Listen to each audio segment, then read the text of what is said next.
silly. It's silly. I think chemtrails are a silly one. Not to say they haven't sprayed people before.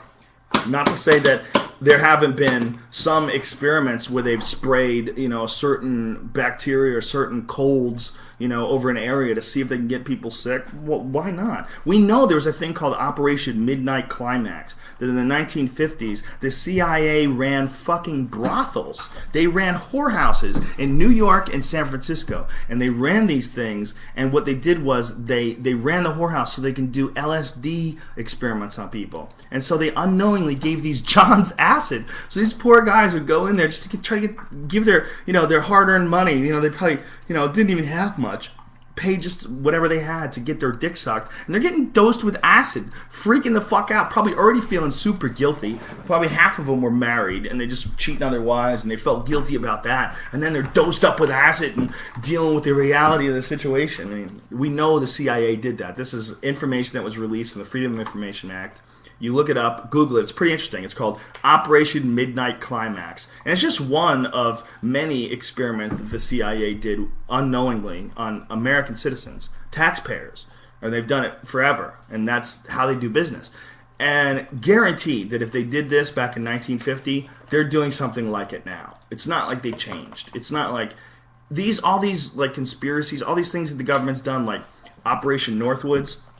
Operation Northwoods was a thing that they proposed in the 1960s, 1962, and this was signed by the Joint Chiefs of Staff and then vetoed by Kennedy. And what it was they were trying to get people enthusiastic about a war against Cuba. So they were planning on blowing up American ships, like real ships. They were going to have mock plane crashes where they were going to blow up drones in the air, and they were going to blame it on the Cubans. They were going to say that all these people died, and they were going to take the passengers and put them under false aliases and have pilots under false aliases, and that pilot was going to give maydays and say he got shot down. Look that up too. It's really interesting. It's called Operation Northwoods. And this was a real plan that they had drafted in the 1960s that the Department of Defense drafted up and the Joint Chiefs of Staff signed, and Kennedy vetoed it.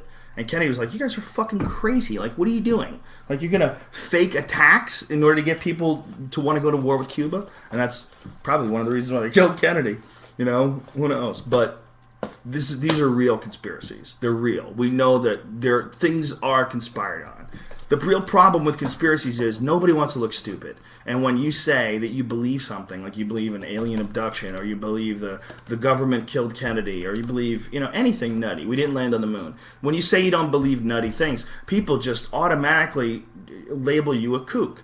Instead of looking at it and going, okay, what has the government done? They really have dosed people with LSD without their knowledge. They really set up whorehouses? The CIA did this? Really. They really were faking attack. They were planning on faking attacks on American civilians and blowing up American ships and blaming it on the Cubans. They really were going to attack Guantanamo Bay, attack soldiers. They were going to fucking shoot mortars into Guantanamo Bay. They were going to kill American soldiers and blame it on the Cubans and get us to attack them. That's all real. So you got to keep your eyes open. You got to keep your mind open. And the problem with conspiracy theories is people choose one side or the other. Either there's a conspiracy or ridiculous, and I'm not believing this, or they go, well, the conspiracies are real, and it's usually not that black or white. It usually takes a lot of looking at before you get to the real truth, and the real truth is fucking sketchy. I mean, it's real hard to have information about a lot of things in this world.